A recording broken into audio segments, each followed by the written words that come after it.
Hi, welcome. It's so nice to do in-person events. Thanks for being here. My name is Daniel Tucker, and I'm the director of socially engaged and studio art here at Moore College of Art and Design. And this is an event that's hosted by our grad program in socially engaged art. We have an MFA and MA grad program in socially engaged art.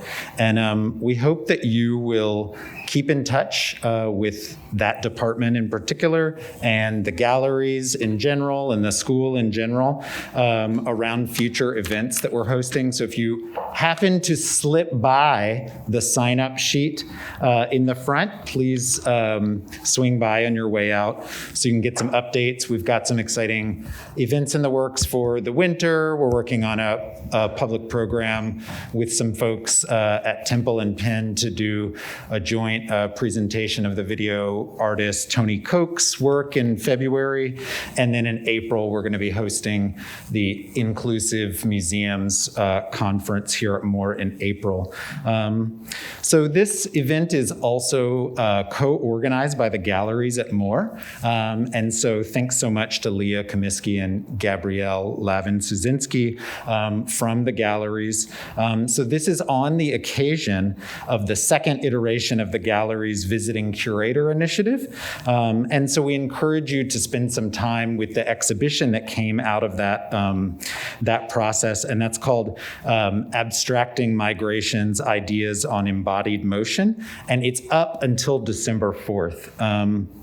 And so that marks the kind of occasion for this gathering. And so if you haven't seen the show yet, please come back and during their open hours and visit. I also want to mark the occasion that this is a series that we've done for a long time.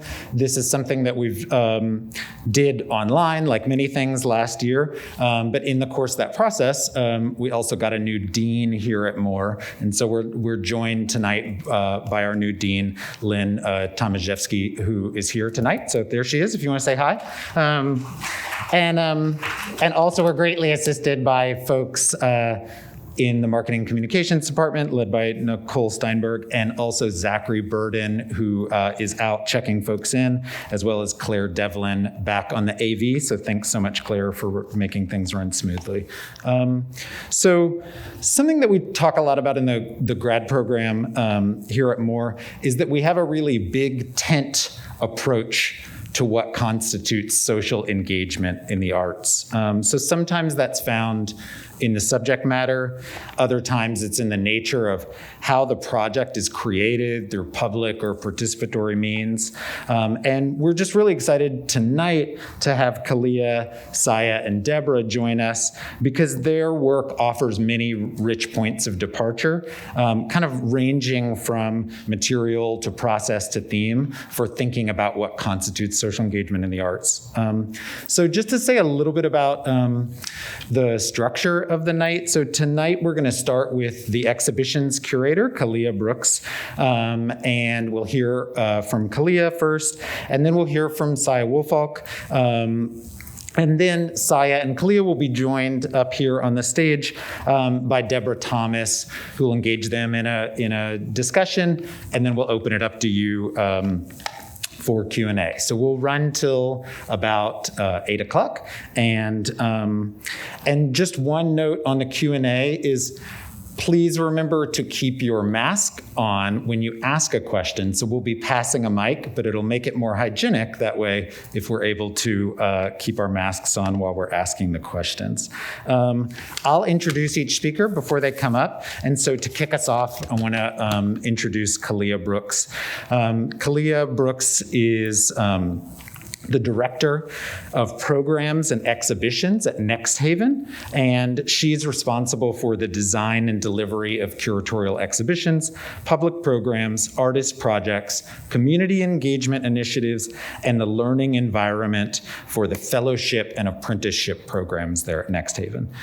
Her academic research covers art from the 19th century to the present, with an emphasis on emergent technologies and African American, transatlantic, and diasporic cultures of the Americas. And Brooks holds a PhD in aesthetics and art theory from the Institute for Doctoral Studies in the Visual Arts, and she's the co-editor of Women and Migration, Responses in Art and History. And that was published by Cambridge in 2019. And she has served as consulting curator with the City of New York through their Department of Cultural Affairs, and is currently also an ex-officio trustee of the board of the Museum of the City of New York. And so without further ado, would like to have Kalia Brooks up here to join us and share about her curatorial practice. Yeah. Come on.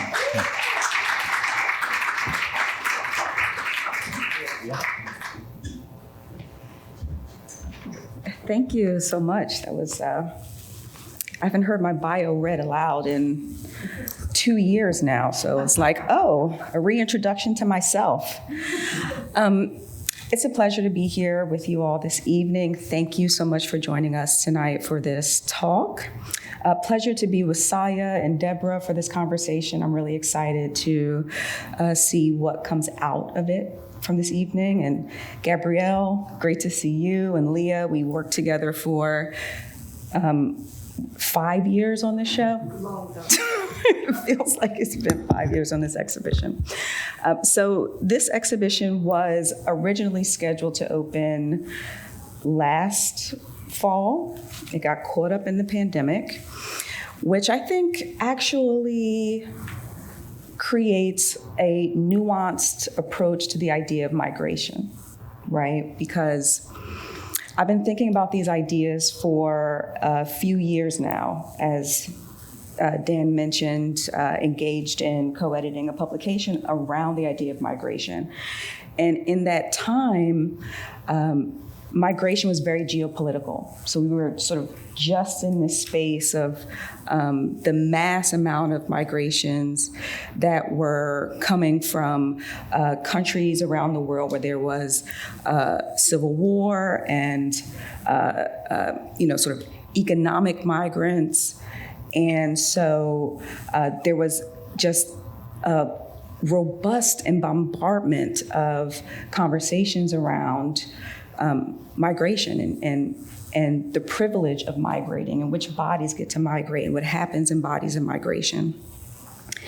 And so the publication came out of that, and we were specifically thinking about women in migration, not only the physical impact of the bodies of women in migrating, but then also women as carriers of tradition, culture, family units and structures, the sort of aesthetic qualities and textures of life that women bring with them when they move from one place to another. And so this exhibition comes out of the ethos of that research and that work, and that publication was an interdisciplinary endeavor. So we weren't only working with artists and curators and art historians, we were also working with political scientists and historians and lawyers and just a robust group of people who were thinking about topics around migration and women. And the artists in this exhibition, Saya Woolfalk, Firale Baez, and Pamela Fatsimo Sundstrom, are artists whose work I have followed for years, many years. Saya and I go back to 2006, however long ago that is at this point. And so I've had an opportunity to really grow with the artists that I'm exhibiting in this exhibition, which for me as a curator is a real privilege. To be a part of an artist's practice and witnessing an artist's practice develop along with my curatorial practice is something that I consider to be an extreme luxury, and what I really enjoy about being a contemporary art curator in particular. So I gravitated to these three artists because I have always been drawn to the sensibility of movement in their work especially the sort of intersection of movement in the body. And then adding additional layer of movement, the body, and women, right? The female body or the feminine. And the new kinds of visual forms that were being generated by these ideas. And what each of these artists do is present to us a nuanced take on notions of movement in the body and the feminine or the female figure. And the way that the exhibition is organized is as these sort of, what's the word I want to use? Sort of these mini solo exhibitions, right? So although they come together under this larger rubric, the idea of abstracted migrations, that each of them is a unique space. And so as you're in the space of the exhibition, really thinking of them as discrete units as you move from one installation to the other.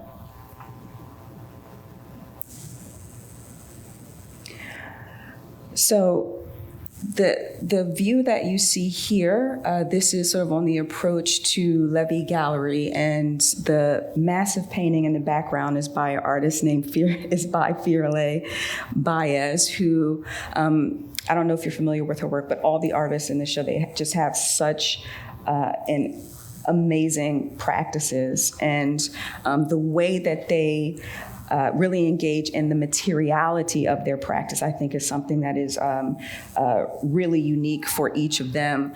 Firale is a painter, and she works primarily in portraiture. And for this show, we have one portrait, but then we also have a piece. This piece is entitled Dreamer. That is not a portrait. And what is really compelling about this work, right, when we're thinking about notions of about migration, right, and bodies and migration, is that it is not a body, but yet it has upon the surface of the painting certain emblems and graphics and icons. You can see, for example, let me see if I can bring the cursor up. You can see here, this is the icon of the Black Panther, emblematic of the Black Panther movement and SNCC, African American social justice movements from the 1950s and 60s and 70s. And it is put on this orb that sort of looks like a piece of cloth, right? But one of the really fascinating things that she does when she is not making portraiture is she turns these surfaces into almost these spaces of water, these aquatic spaces. So the cloth and the surface also take on the appearance of movement. And a part of the story that she is telling here is the way in which people within the African diaspora, how our sensibilities move across time and space, how they move across the physical ocean. And so the surfaces of the work take on the qualities of that movement and the qualities of the aquatic. So this is a really great project that she did. Firale did a lot of research on the Queen of Haiti. Does anybody know that Haiti, once upon a time, had a queen? By show of hands? No? Okay. So post Haitian Revolution, Haiti established a monarchy. And the queen, her name was Marie-Louise Quavidad. And so this project and the portrait that I'm going to show you in just a second comes out of that research. And so the Queen of Haiti reigned for approximately 5 years after the revolution. And then the people revolted again and wanted to be done with the monarchy. And so then she takes exile back in Europe, first in Great Britain, and then she ends up in Pisa, Italy, where she subsequently is buried. And her 2 daughters, she left with her 2 daughters, lived and died in Pisa, Italy.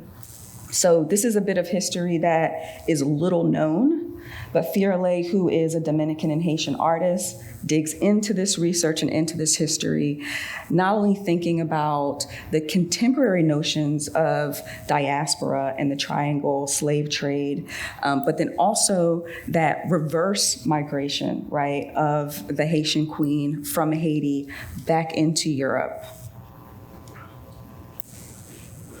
And so this is one of the portraits that comes out of this series. This portrait is entitled "A Power Visible to Itself." These portraits don't point to any one body in particular. They elicit, right, a likeness of perhaps Marie Louise, perhaps one of her 2 daughters, right? But these are the characters that show up as a part of this project. And the red headdress, which is very similar to the red fabric that you see painted here, also on the head of this figure, is a headdress that is quintessentially Caribbean.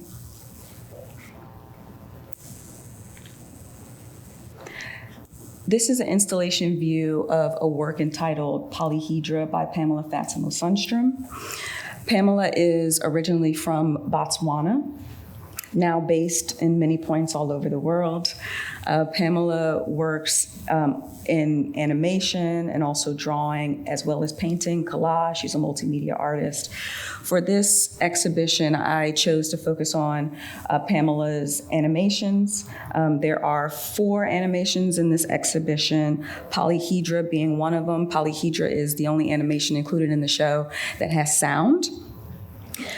So Pamela's approach to thinking around ideas of migration is really grounded in notions of mythologies and also, the word is escaping me, sacred geometries.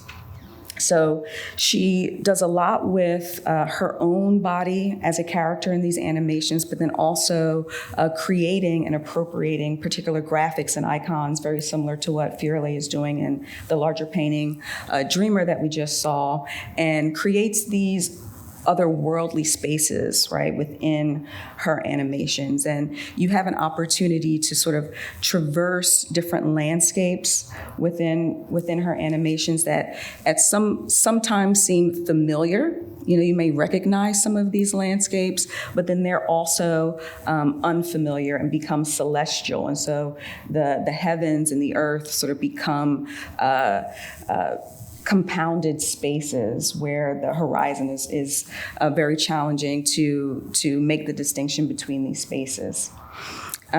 She also does a lot of work with sort of taking us in and out of, say, the Earth's surface and into more celestial spaces. You can see here in this work, she's very much thinking about geometries as well as surfaces. This in particular is the surface of water.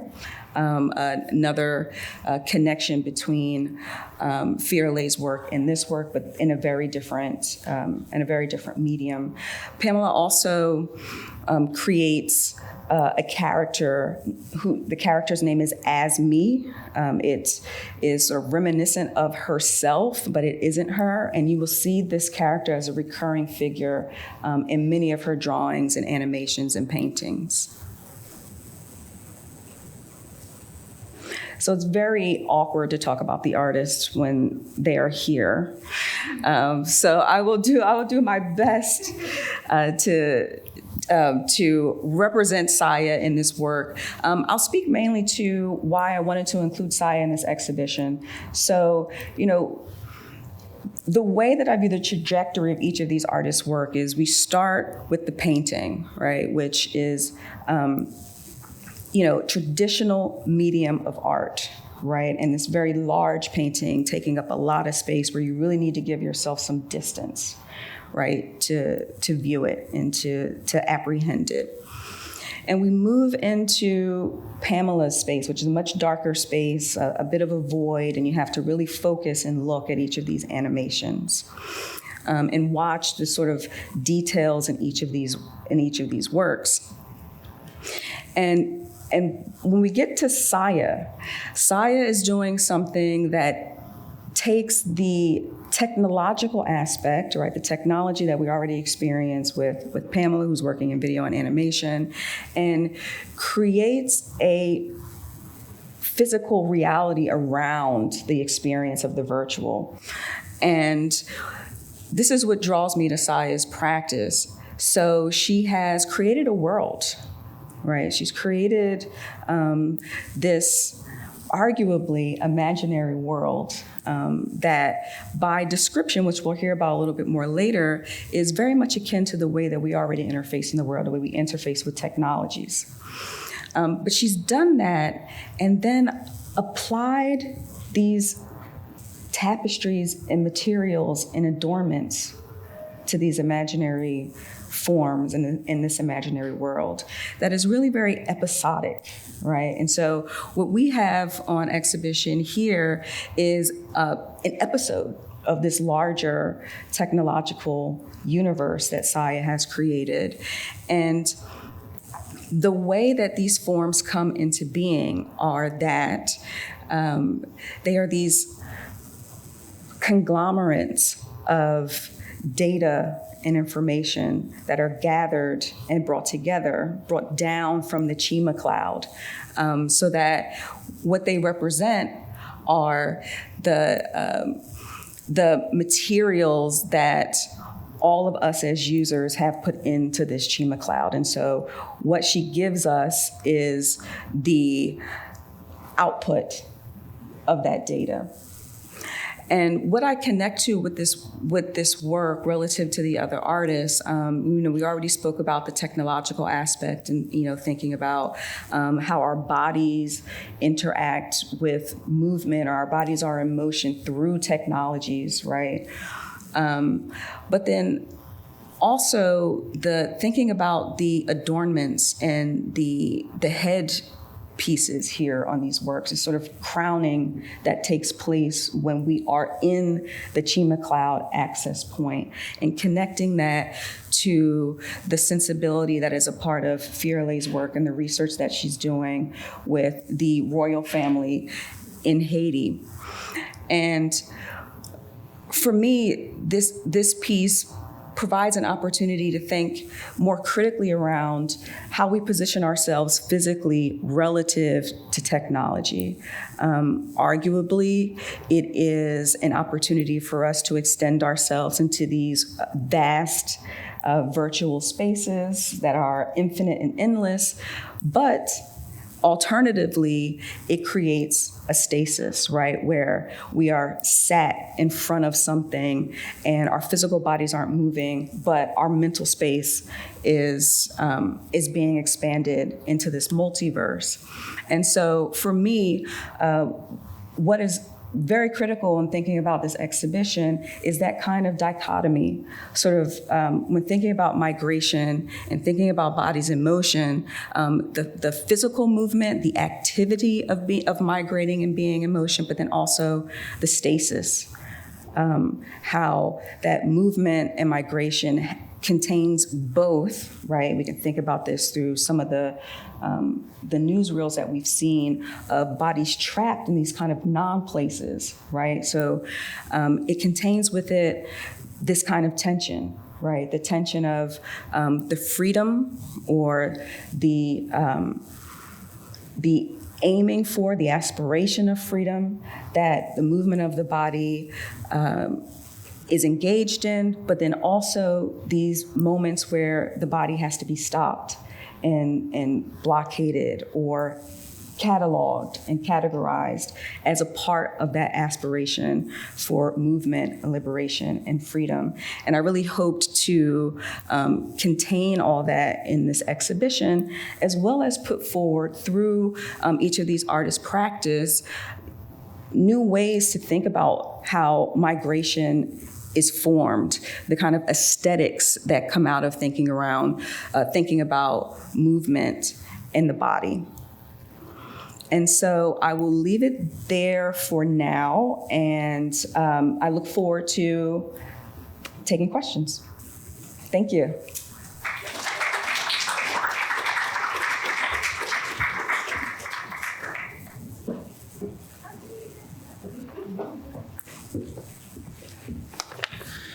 That's great. Thanks, Kalia. I love hearing about the process and all the intentionality that goes on. I was saying to Kalia that one of the things I've really appreciated about being able to spend time with this exhibition here at Moore is just the spaciousness that's given to each of the works, and so just really appreciated being able to hear a little bit more about kind of your process in constructing that environment. So as Kalia mentioned, we're going to hear next from one of the artists in the exhibition, Saya Woolfalk, who is a New York-based artist who uses science fiction and fantasy to reimagine the world in multiple dimensions. Born in Gifu City, Japan, to a mixed-race family marrying Japanese and African-American heritage, Saya lives, works, and performs the provocative concept of cultural hybridity. Her transnational background informs colorful, multidisciplinary work that's often centered around a fictional race of women called empathics. With installation, sculpture, drawing, performance, and digital mediums, Woolfalk uses storytelling to create collaborative, site-specific artworks and that bring visionary experiences into people's lives. Woolfalk is the recipient of numerous honors, awards, and commissions, and she's delivered numerous public lectures at museums and universities, and specifically gave a recent TEDx talk, which is called "What World Do You Want to Live In?" Saya teaches in the MFA program at Yale School of Art, as well as in the BFA and MFA programs at Parson, the New School for Design. Saya also has a current solo exhibition up at the Newark Museum entitled Saya Woolfalk, Field Notes from the Empathic Universe, and that's on view actually for kind of quite a long time until December 2022. So I hope you can get up to Newark and check it out. And so without further ado, I'll invite Saya up to the stage. Yeah.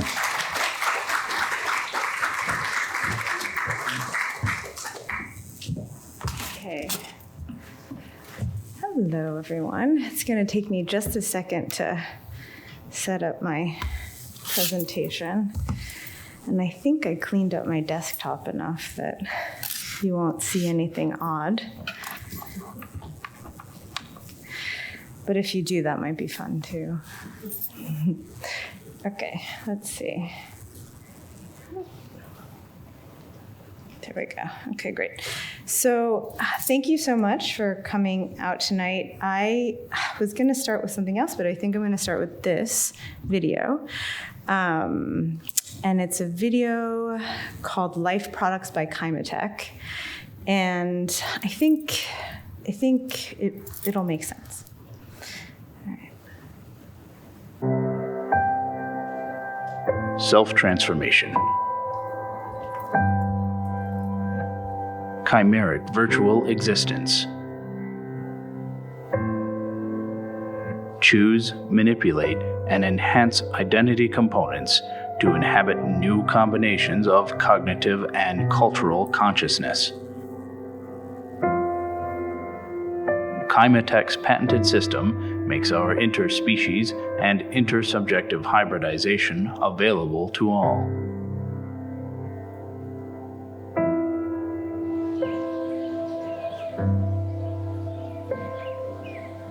This revolutionary process starts in fluorescing minds.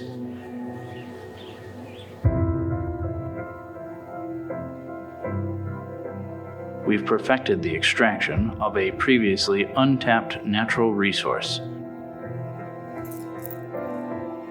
Clean minerals that produce a gaseous fuel that makes human hybridization possible.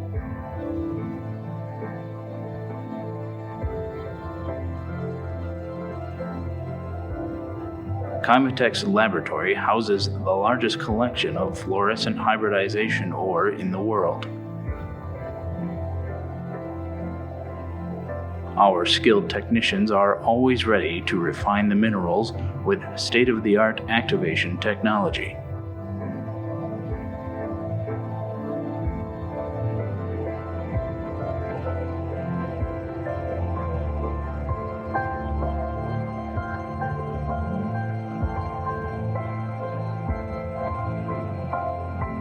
Your journey to self-transformation begins here. First, the glass combustion chamber releases the vapor you'll need to use the deluxe hybridization machine.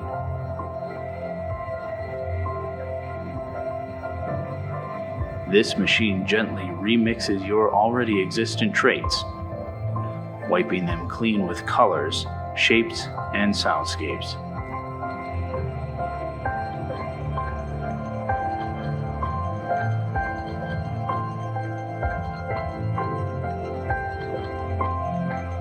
Our avatar download station then uses identity algorithms to produce downloadable virtual avatars,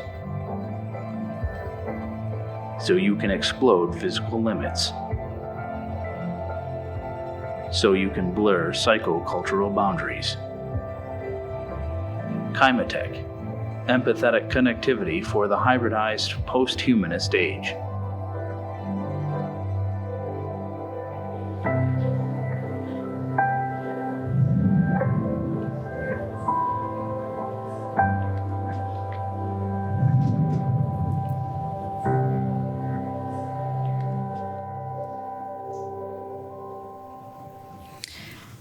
Okay, so I wanted to start there. And the reason I wanted to, which of these mics is working? This one? Okay.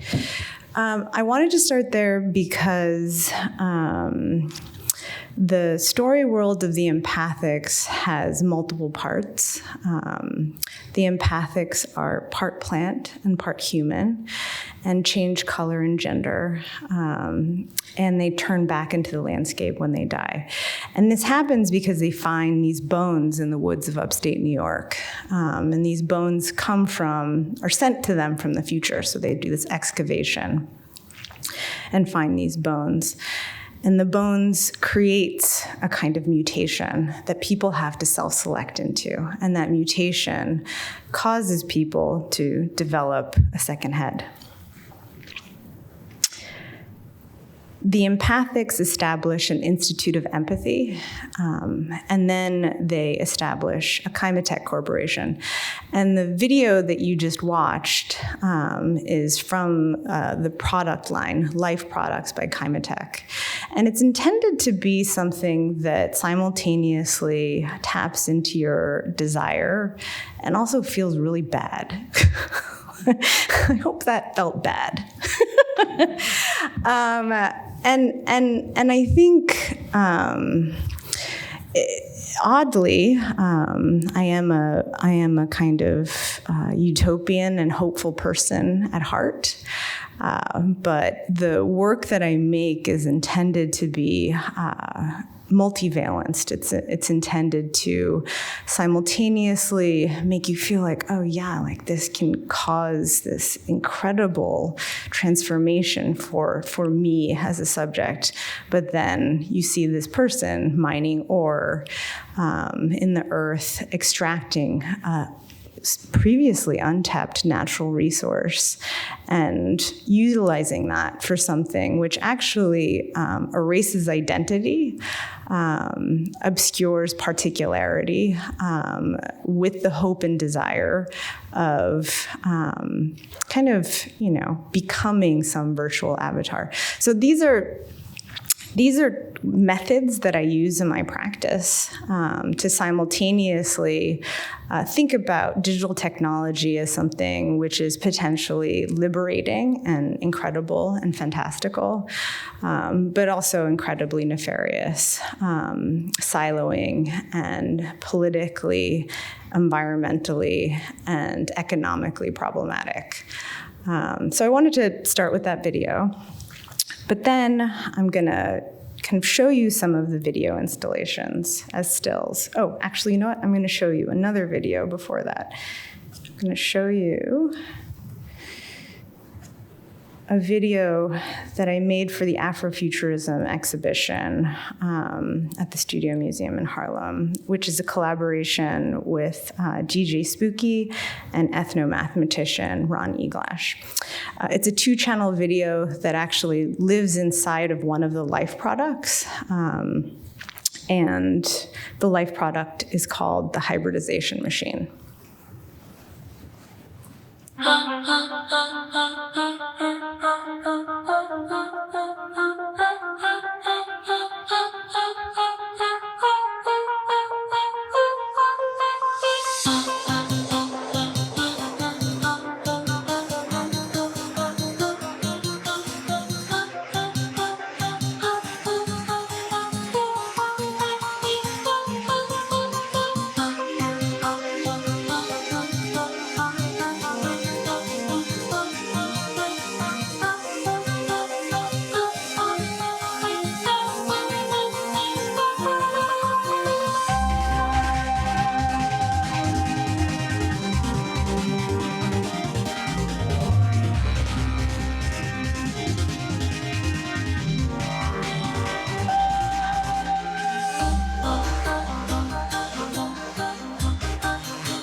So I wanted to show that video because you can kind of see the contrast between the tone of one work and the tone of this work. And the world that I'm building, these worlds that I build, intentionally have lots of different affects. I kind of think of myself as someone who builds various affects, and I try to build worlds that are true to the world that we live in a sense. It's very fantastical, but it is a nuanced world. And I think what I loved about what Kalia said about my practice is that, you know, this digital world is physically actualizing itself through this physical object that you see in front of you, and I'm constantly thinking about how the digital world is actually impacting us and is actually creating our culture, and is, like, for example, like I'm kind of digressing a little bit here, but I went to Dumbo. I live in Brooklyn. I went to Dumbo the other day and saw a boxing gym that looked like it was made in a Photoshop model and then just like physically output. And it looked exactly like I imagined the model might look. And I think we live in a world and a time when, digital technologies, some extremely nefarious and like explicitly so, but some that we just use every day that we find incredibly innocuous are shaping our realities. So what can we do with these digital technologies if we don't allow them to just control our consciousnesses and our imaginations? What other kinds of possibilities are there? What can we build? What can we create? And that's kind of one of the premises of my practice. I'm gonna just pull up the PowerPoint now. Yeah. Sorry, I don't usually use this format to do my presentation, so.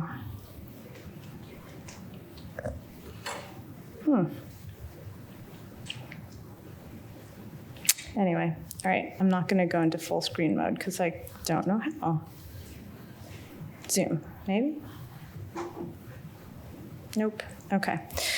So basically, oh, this is the wrong one. Okay, here we go. So basically, I want to now show you some of the ways in which I've installed the work. This is a multi-channel video projection in a hotel in Paris. This is at the Oculus World Trade Center in downtown Manhattan. This is actually a kind of expanded version of the three works that you're seeing here at Moore College of Art, where there's a 3-channel video projection as well as a sound component that's included as a part of the work. This is a site-specific commission that was made for the Seattle Art Museum and is currently installed, and it was acquired and actually is currently installed in their galleries and is in conversation with objects from their collection. And it was created intentionally to amplify specific stories in their collection and speak in conversation with those stories. This is another 4-channel video projection. Actually, it's a 5-channel video projection with projection mapping called Chimera and the Hybridity visualization mandala. So you are looking at these stills and it's hard to imagine, but everything is moving and there's sound and you're completely immersed in this environment. I build objects, I stage performances, I make images and try to make a believable world that you're fully immersed in. This is a large-scale mural that was commissioned as a part of my solo museum show at the Contemporary Art Center in Cincinnati, and it's called the Visionary Reality Threshold. We activated it as a part of a large performance festival in downtown Cincinnati with projection mapping and a performance where I collaborated with anthropologist and dancer Amy Meredith Cox to create a performance. She actually does research in Cincinnati about the ways in which Black women political activists imagine utopian space. And so she created a performative project that started at the mural in downtown Cincinnati that used their stories as the foundation for her choreography and then kind of finalized itself in the installation space that I made at the museum in Cincinnati. This is a video installation called The Kaima Cloud in Times Square. And I'm also currently working on a series of monuments. So in keeping with this idea that I'm someone who does kind of imagine myself a utopianist, even though I'm also very wary of calling myself that, I've been invited to create a series of monuments to women in 3 cities in the United States. The first, which will be sited at the Martin Luther King Center for Nonviolent Social Change in Atlanta, is to peace activist Coretta Scott King. And the second is to Marjorie Stoneman Douglas, an environmentalist of the Everglades in Coconut Grove in Florida, in Miami, Florida. And the third is to Justice Ruth Bader Ginsburg in in Los Angeles. So the work that I've been doing has slowly gone from being kind of entirely and completely fantastical to something where I also am building monuments to actually change history. So these 3 monuments have already, they have all the funding to make them, have them be made. And they've all been accepted as gifts to the cities of Los Angeles, Miami, and Atlanta. And the funder for this project is Hulu. And in the contract negotiation phase of that project, I made it really clear that the monuments had to be gifts to these cities. And that was a really important part of this project, that the monuments would not be owned by a specific individual or be able to be sold for the benefit of a corporation, but they would become a part of the cultural patrimony of the United States, and they would become a part of our collection, our American collection. So that's a really big part of the project for me, that they're in public spaces and they are these monuments to these incredible women. And I've been working with their families to make the monuments. And so the designs have all been made in collaboration with them. And I really think that the work that I've been doing around the empathics and their Institute of Empathy and their Chimatech Corporation, even though it was kind of an imaginative fiction, had a lot to do with how I decided to approach this particular project.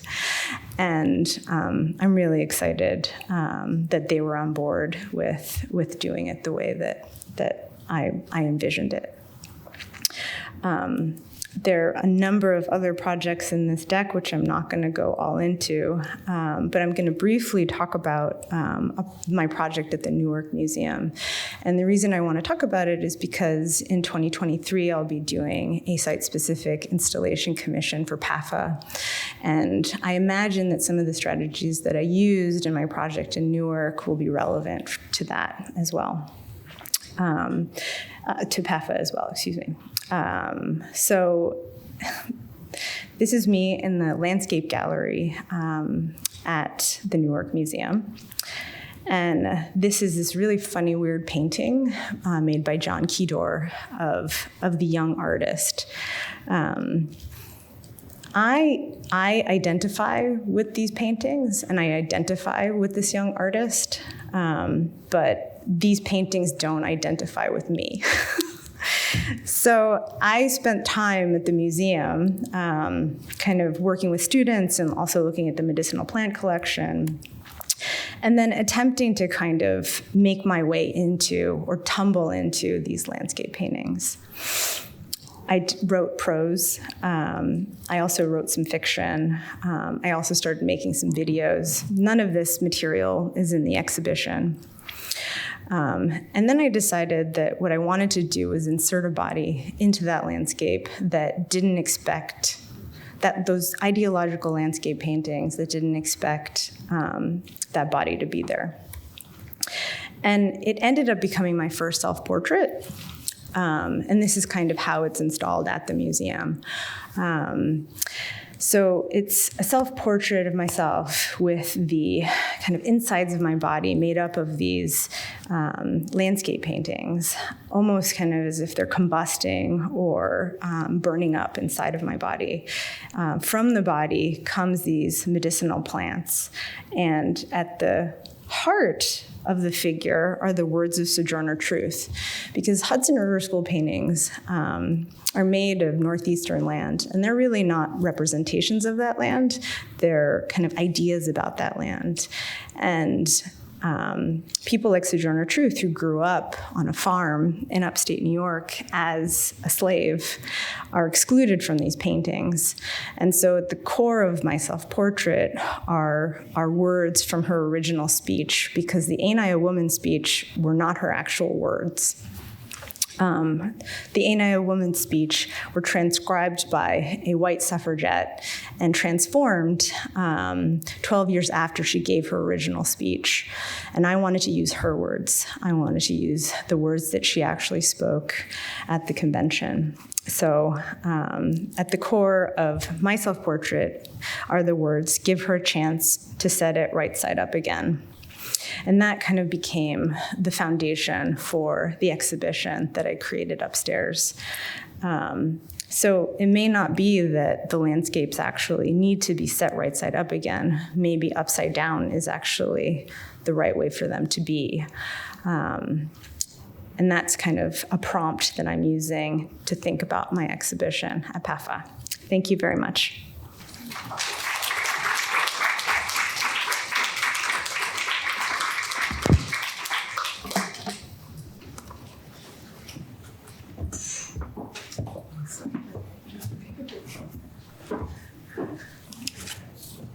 Thanks, Saya. That was a really exciting tour through a lot of different projects, and really glad that Saya and Kalia were able to join us, to give sort of more points of entry and points of departure into the exhibition in the galleries, but also very excited that in order to help kind of bring out some other themes and questions in their work and their practices, that we have Deborah Thomas here with us tonight. And so Deborah is the R. Jean Brownlee Professor of Anthropology, and she's also the director of the Center for Experimental Ethnography down the street at the University of Pennsylvania. She's also the research associate with the Visual Identities Institute in Art and Design Research Center at the University of Johannesburg.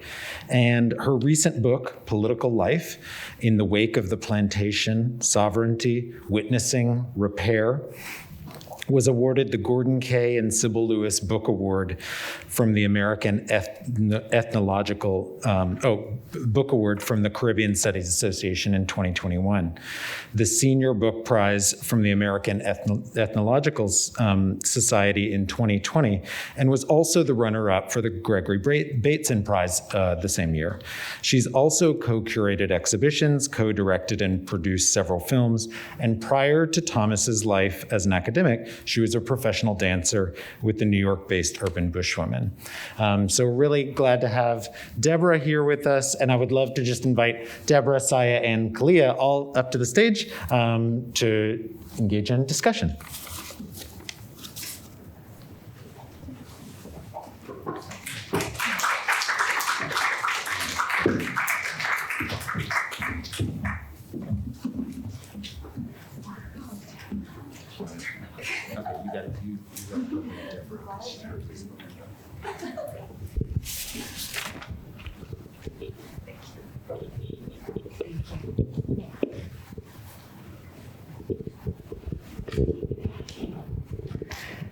Hi, everybody. Thank you, Daniel, and thank you, everybody, for this really wonderful event, and Kalia and Saya for generating the conversation that I'm sure we will all now participate in. I'm just going to ask a few questions, I guess, that come from things that you sparked in me while I was listening to your presentations. And one has to do broadly, I think, with the relationship between research and artistic practice that both of you touched on in very different ways. And I was interested in, Kalia, the way you talked about water, and Saya, in the way that you were talking about the cloud and in technology generally. And it made me think about the kinds of technologies that we use, or the kinds of technologies that are necessary in order to create new ways of being or to bring new worlds into being. And I think we also saw music, color, portraiture, right? All technologies that sort of upend conventional and oppressive modes of arrangement, right, in the world. And one of the reasons, or one of the things that struck me so much about that, actually, Saya, is that you mentioned Ron Eglash, and your pattern structures always remind me of his African fractals. Yeah. And, for me, the kind of focus on the fractal, and, Caribbeanists have been really interested in chaos theory for a long time. But the focus on these other nonlinear geometric arrangements. And what's so lovely about his book is that he shows that the fractal is a kind of governing technology, right? From everything from the ways villages are laid out to hair braiding designs, design at every level. And it creates the possibility of an alternative universal, right? One that is not linear, not teleological, not all of the ways that we understand from the Enlightenment forward of the kind of Western colonial ways of being. So I wondered if you could both just say a little bit more about the specific kinds of technologies that that the artists who you're interested in use to create these new worlds, that you yourself use to create these new worlds. But also, Kalia, I want you to maybe say something about your new position, because institutions can also be technologies of shifting into a new way of organizing, turning things upside down. So if you would take that and run. Okay. Thank you for that. Let's see, where should I enter into that question? So I'll start with my position at NXTHVN. So at NXTHVN, I am responsible for the artists and curatorial development, as well as overall programs and exhibitions for the organization.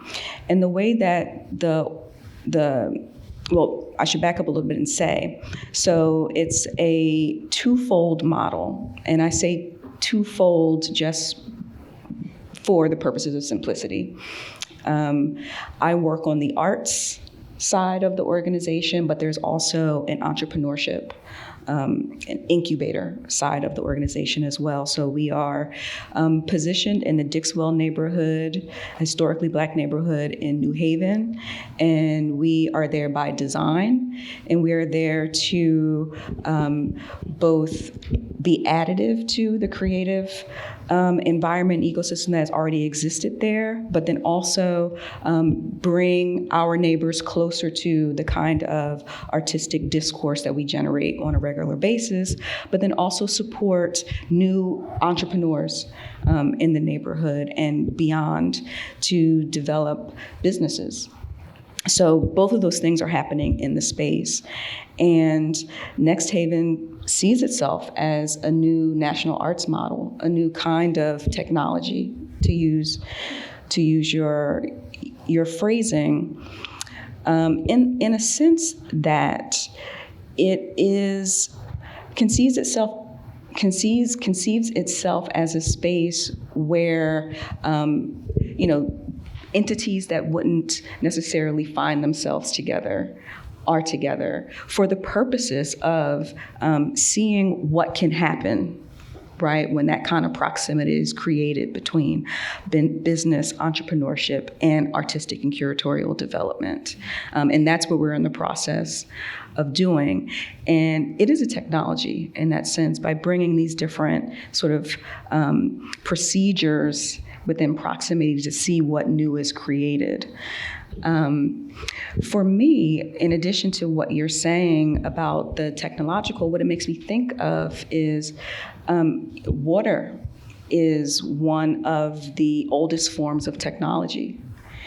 And it is something that we don't think about now because we're so very much ingrained in the digital, and our notions of virtual is very much defined by the digital, but we are surrounded by virtuality on a regular basis. And in fact, one of the aspects of being a person within a diaspora and creating culture has everything to do with virtuality and the ability to transmit sensibilities and aesthetics and traditions across time and space, which is a virtual experience, whether or not you use digital technology or not. And I love that you bring up Ron Eglash, because I think that his work, and I love that you mentioned him as well, is so much centered in this, right? Like that the technological is at its root very organic. And we're so accustomed to thinking about technology in an inorganic sense, but as your work shows us, and the work of the other artists in the exhibition, is that there's that connectivity between the organic and the inorganic in thinking about technology. And that's what draws me to your practice, Saya. So it's hard to be on a panel with these two women who are such incredibly articulate, smart, brilliant women.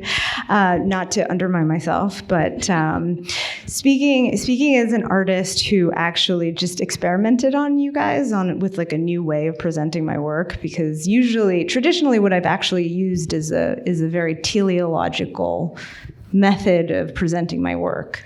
So usually I actually start at the beginning and end at the end.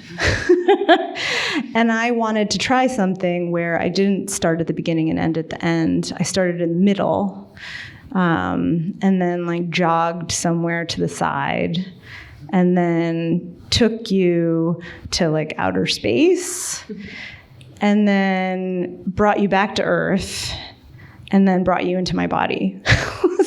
So I think that was an experiment. I'm not sure how it went. I probably got to like figure it out some more. But I'm particularly interested in how to, something that people are always saying to me is like, we don't know what you make, like we don't understand what you do. And I actually think that the reason why people say that is because they're looking for linear time, and and I've tried to use that to, explain it to them. I'm like, let me explain this to you by using your conception of linear time, and that's never worked. So now, and all of my projects have always used the past, the present, and the future, and they're all happening simultaneously. Like they are not happening at different moments in time, and I think that's how we live. Like I think about my grandparents every day, even though they're dead. And I'm also thinking about my daughter's future simultaneously. And I'm also hoping that I put food in my stomach so I don't start sweating at the talk I'm giving this evening. So like, to me, like, I think that is the most natural way to think about time and think about space, and maybe that is a diasporic way of understanding time and space. My mother's an immigrant. I was born in Japan. My father's family is from the United States and is Black American, but my grandmother is a white, like, Czech immigrant who grew up in a Black community. And so there's like, even my family story is a kind of strange compression of time and space and place. So hopefully, like, as I develop this method of telling these stories, where I can have monument projects and self-portraiture and science fiction, reality dovetailing with something which is fantastical. I can have dystopia and I can have utopia, and it can make you feel good and bad at the same time. That actually encapsulates the reality that we live in more accurately than a lot of, what we consume on a daily basis. Yeah, it's like water, right? Like water is eternal. Waves don't actually move. The disturbance moves, but it just keeps coming around, right, in time and space, yeah. Another thing that really struck me was a sort of attention from both of you to the importance of relationship, right? So you started out, Kalia, by saying, wait, we've known each other 15 years, right? So I did the math. It took me a while, but I did the math. 2006, so that's 15 years. And then you, Saya, are talking about creating a different relationship with the South, with the material world, with the notions of time and space, and creating these very alternative universes in which we are actually probably living or moving in and out of, right? And so I wonder if you can both talk a little bit about the affective dimensions of the practices that you're engaged in. You know, how important, Kalia, is that long-term relationship, that time spent, the experiences shared, not only in the gallery, but outside of the gallery over periods? And, you know, what kind of affective thing is produced then, even within the gallery space, without the presence of the relation, you know, but through the materials that you bring into the gallery because of the depth of those relationships? And also then, how does that kind of affective sensibility about having a relationship and the importance of relationship, what does that produce? Like, what does that make you want to do in the work that you're doing? Do you understand? Yeah. I mean, actually, I can answer it like in a simple way, which is that not only have I known Kalia for 15 years, Pamela invited me to one of my first artist talks at MICA when I was just an emerging artist. So I've known her for 18 years or something ridiculous. Fairlight, I helped her negotiate her first museum contract, so on a subway ride from Harlem to Brooklyn. So we've known each other for 10 years or something like that. And I think that the three of us as artists and Kalia as a curator have basically been building this world together of affect, of various forms of affect that all speaks in tandem with one another. And when Kalia suggested that we all be in a show together, it just makes sense. Like that video of Pamela's, if you guys haven't seen the actual exhibition, you should see there's this really awesome video that I saw forever ago. I mean, the cut paper one. Mm-hmm. Like, I saw that at a tiny nonprofit gallery somewhere in Baltimore or something, and it just blew my mind. She got somewhere that I had been trying to get, and she just did it with cut paper and some stop action. And I took that home with me, to my studio. So I think there's a mutually productive affect that we've been producing together for a long time, not only as artistic collaborators, but also professional collaborators. And so I actually love this idea of an incubator that institutionalizes that. I mean, the Studio Museum in Harlem really does institutionalize that as well. For many young artists, including myself. And I mean, that's where we met. I would go downstairs from my studio and be like, hey, Kalia, what's up? And bother her almost on a daily basis. She probably was like, go away. But I think that's an integral part of the work. And people see the final outcome as like where we are right now, but actually we've been doing this together for a really long time, and that's the reason why I think the final outcome for all of us as a kind of mutual collaboration, as a mutual conversation, has become so powerful in recent years. Like, there's so many artists who are doing incredible work like this, that are gaining visibility in ways that 10 years ago it just wasn't happening. It was not a bother, Saya. Relationships are essential. The way I approach curating comes from my relationships. It's art is the family business for me. And so I wouldn't even be doing this if it wasn't for the closest relationships in my life. It's also a very personal endeavor and a biographical endeavor for me as well, autobiographical. So relationships are everything. And I think it has resonated through the way that I've established relationships with artists. And hearing Saya, hearing you speak about your relationships to Pamela and Firale as well, we are a school. And I'm attracted to artist practice that is immersive and environmental and historic, and that there is something to constantly come back to and something different that I could focus on to write about in an artist's work that maybe I didn't see another time, and then something new happens and it puts a totally different context on it, and it just illuminates the entire thing differently for me. And so I aspire to have relationships with artists that are just that, whose practice I have to sort of devote myself to researching because I know that that's what they're doing. And so I have to, I see the curatorial role as essentially one of a researcher. And so I wouldn't be able to do what I do if I wasn't dedicated to researching an artist's practice.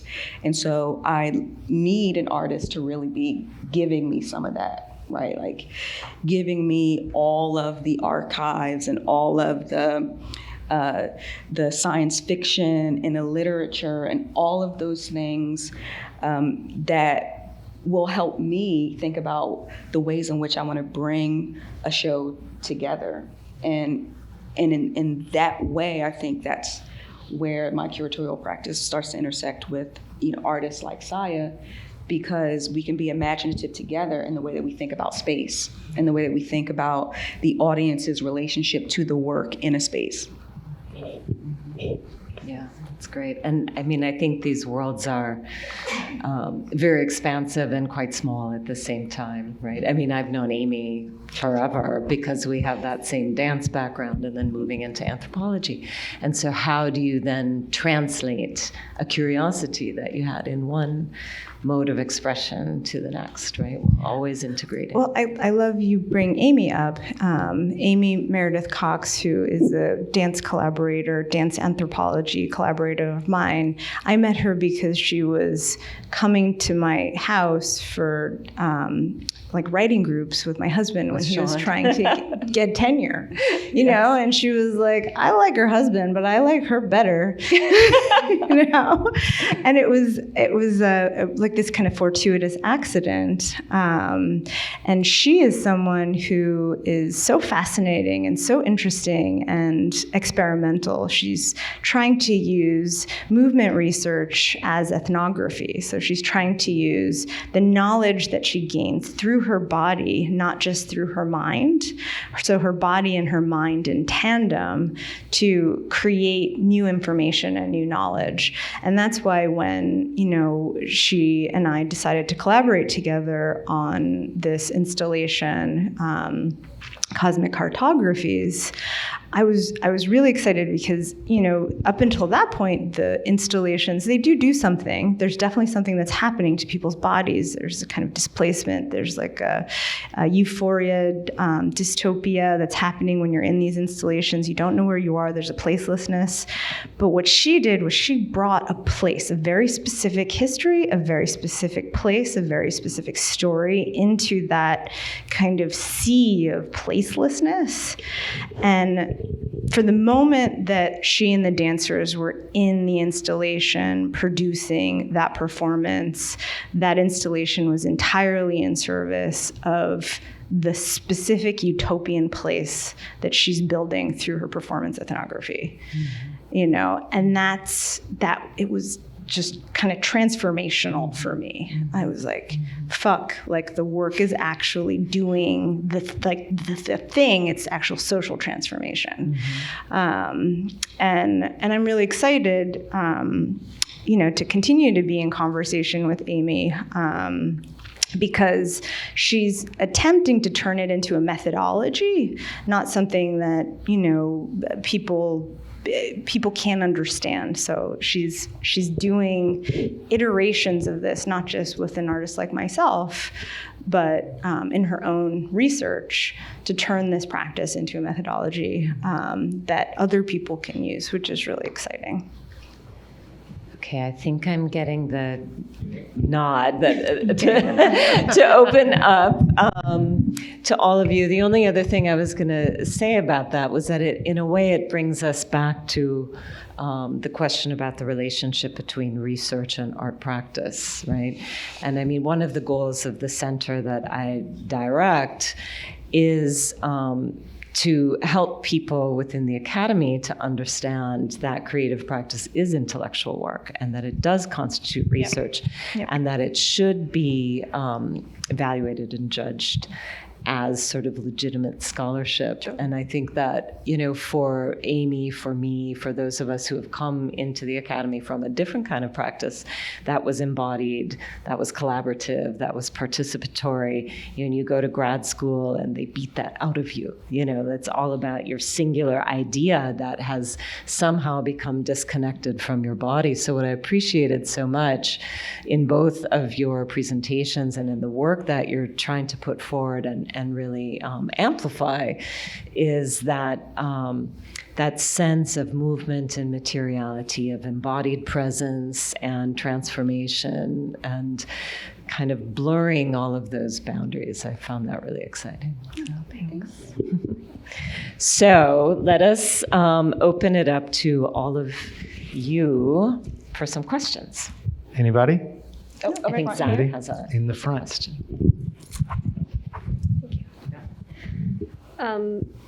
It's not really a question, but just a comment. These projects overall have just, they found some sort of connection within me and my identity, I guess. With yours, my mom is really passionate about her role as a strong woman, and she's been struggling it for years. And I think she would really love to hear like what your exhibition is about, I guess. And sorry, I'm a little nervous. Don't apologize. Take your time. And with your exhibition, I identified really strongly like with your idea of empathy, and like there's just this some sort of magic to it, I guess. And yeah, that's all I have to say. Sorry. Thank you for that. Great. We're nervous too. Yeah, by the way. We're nervous. We're nervous too. And I secretly think I'm a witch, so. Now it's not a secret Oh, anymore. shoot. It's not a secret anymore. Anybody else who have time for one or two questions? I think that Deborah, you kind of floated a couple of questions also related to research that sort of wove their way into the discussion. But I actually would love to hear a little bit more about this this question around sort of like valuing artistic practice as research that you were bringing up there at the end. And if either Deborah or Kalia or Saya could speak a little bit to kind of things that you've had to negotiate in your practices of being able to kind of place value in the places where you want to put it, right? You know, to sort of emphasize value on, you mentioned relationships obviously being kind of a part of your process, but also say a little bit more about kind of negotiations that you've had to make where you say, this is actually the thing that I want to like foreground or prioritize in my practice, and making space for that, if that's something that you're able to talk about. Yeah. I guess I can talk a little bit about it. I mean, I think that I haven't really foregrounded anything specific. I think that's my strategy of dealing with it. My strategy of dealing with it is that, you know, as an artist and a woman of color, often people just want parts of me, and I've spent the last 20 years of my career and art practice saying I will not focus on one thing. I will focus on the things that need to be focused on because the research brings me to that thing. And I think that thing needs to be addressed and considered and really looked at deeply. So that's generally how I have dealt with that. And often it's actually through conversations with friends and colleagues and collaborators that it becomes clear the urgency with which something needs to be addressed and considered and thought about. But I think of the work that I do not as discrete works, but as basically just almost like a kaleidoscope of various affective points, and each work is necessary in order to understand the kind of continuum. And I think kaleidoscope is probably the water, to understand the water, to understand the water. Yeah, I think, when I turned 50, I decided that that was the year that I was not anymore going to think too hard about my various in-betweennesses, right? Being racially mixed, being nationally mixed, being professionally mixed, right? I was going to embrace all the in-betweennesses and make sure there was a space for other people to embrace their in-betweennesses too. And I think that's really how the center developed.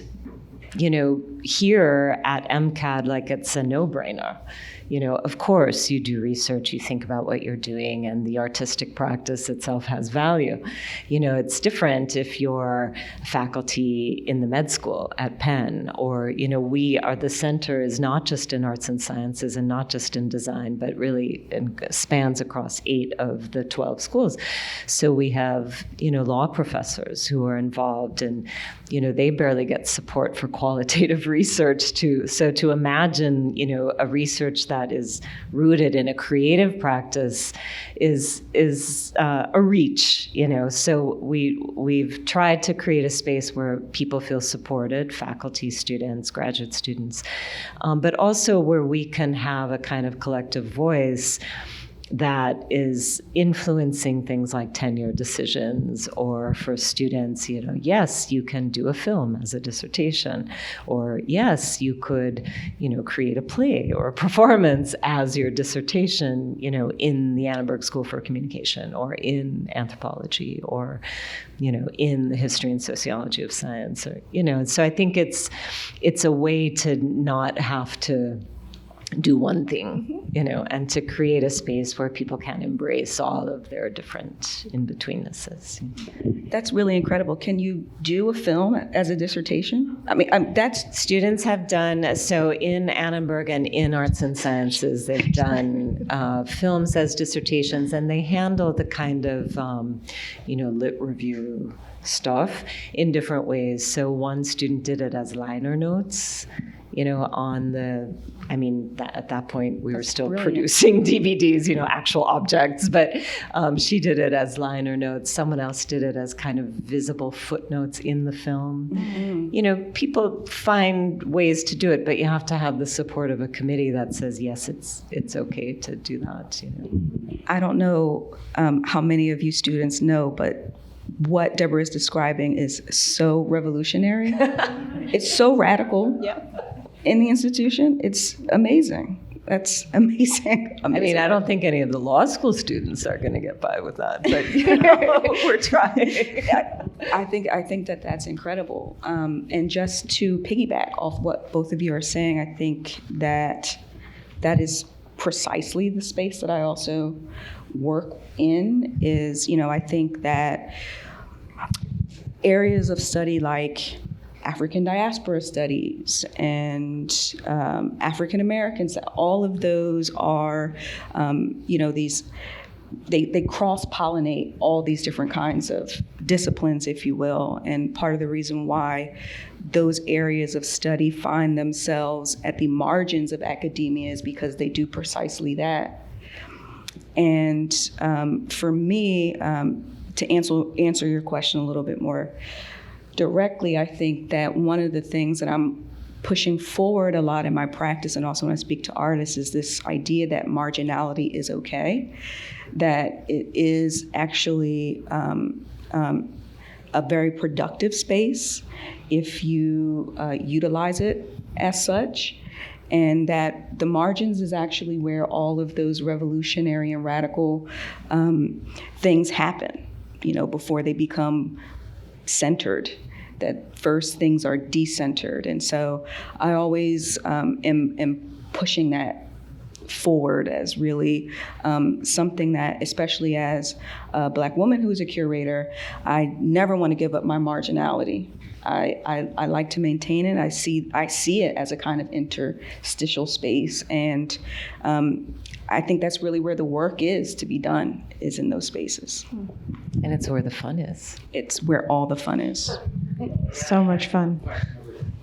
I love this conversation, and I think you all in various ways use your marginality to recreate systems of power. I love the tenure conversation because that's where the power is. So, but I did want to ask a question about the Hulu project, just because so much of what we do here at Moore is try to put women in power and women in careers, and I see those as the same thing. And so Hulu doesn't fund art all the time, does it? Did you instigate that? Can you talk a little bit about how you got that funding and how that worked? Yeah, sure. Nuts and bolts. We could talk nuts and bolts. Nuts and bolts. I bet there's innovation there. That's all.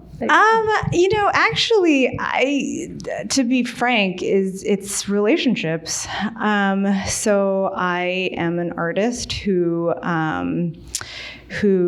basically always works with people multiple times. And I've been doing this for 20 years. And because I've been doing this for 20 years, my friends are now, cultural and policy strategists at Hulu.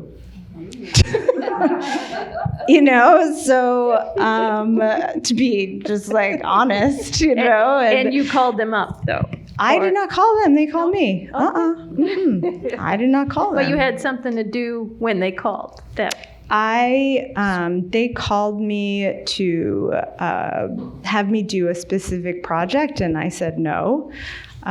Because I didn't like the project that they were proposing to me. Because I do corporate work. I do work with corporations. And because of the various experiences that I've had working with corporations, I'm very specific about and intentional about how I work with them. Because sometimes they want to pay you $500 and you're Nike. No. So when Hulu approached me, and it's a very good friend of mine, and she's really fantastic, smart curator who I'd worked with on a project years before. They wanted to do something temporary, and I said that didn't make any sense.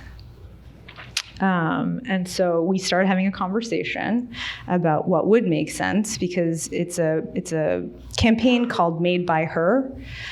And, making a temporary installation didn't really make any sense to me. It didn't make any sense to me. So, that sounds really funny. And it sounds like I'm super empowered. I was scared out of my mind saying these things. I was just this doesn't make sense, so I'm going to just say that. And if it doesn't work, then I'll be really disappointed, but, it doesn't make sense. And she took it back to the team, and the team, who is all incredible women, were like, she's right, it doesn't make sense. And that was incredible. It was incredible. It's just totally mind-boggling that was something that they said. And so we started thinking about what the project could look like. And so they started thinking about it as a permanent series of monuments, and then I suggested that it needed to be monuments that were donated to cities in the United States, so that the monuments weren't owned by me, and they're not owned by them, and they're not on private property, and that they become a part of our history. And they were all on board with that, and so we've been working really hard for 2 years actually to design the monuments, build incredible relationships with family members and the estates, and each city has unanimously accepted the works into their collections. Which was mind-boggling for me too. Like that was, they're all like, this is incredible, and we've been following your work for 10 years. I'm like, what? What do you have? Like, excuse me? So that was, so that's Hulu. Earlier in my career, it was different. Earlier in my career, I spent a lot of time, again, like developing relationships, and it wasn't intended to be, object-oriented, but, like Kalia, like I wasn't trying to be like, yo, Kalia, 20 years from now, will you curate me into a show? Like it wasn't like that, like that wasn't what the intention was. It was these interesting, like-minded people who have, who you believe in. Like, I believed in Kalia, and she believes in me, and that's freaking incredible. So that I spent a lot of time trying to find people who that would be like our relationship. Did you write proposals? Oh yeah, I wrote lots of proposals. I would apply for things. It was crazy. I applied for like 40 things a year. And then at my high point, I had like a 30% acceptance rate. Mm-hmm. And I was like, I'm awesome. That's good. Yeah, 30%. That was pretty good. Yeah. So, and then every time, I got something, I developed a relationship with that organization. And some people went into corporate and some people went into nonprofit. And, so I'm not someone who came out of grad school and then had a blue chip gallery and sold, $500,000 paintings. That is not how my career has operated. And for me, the way that my career has operated is a long game of building deep and intimate relationships with people who I actually really care about and like being around.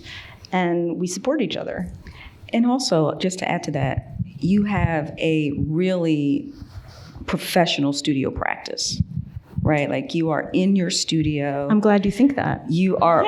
You do. I'm just joking. You do. You are organized. You have developed an administrative capacity that also complements your creative work, which I think has everything to do with your longevity and your ability to bounce back or navigate through all that rejection that you were describing. Sure. Thank you. Thank you. So we I hope have that reached, answered your question. Yeah. We've reached our time, but let's say thanks to Saya, Kalia, and Deborah. Thank you.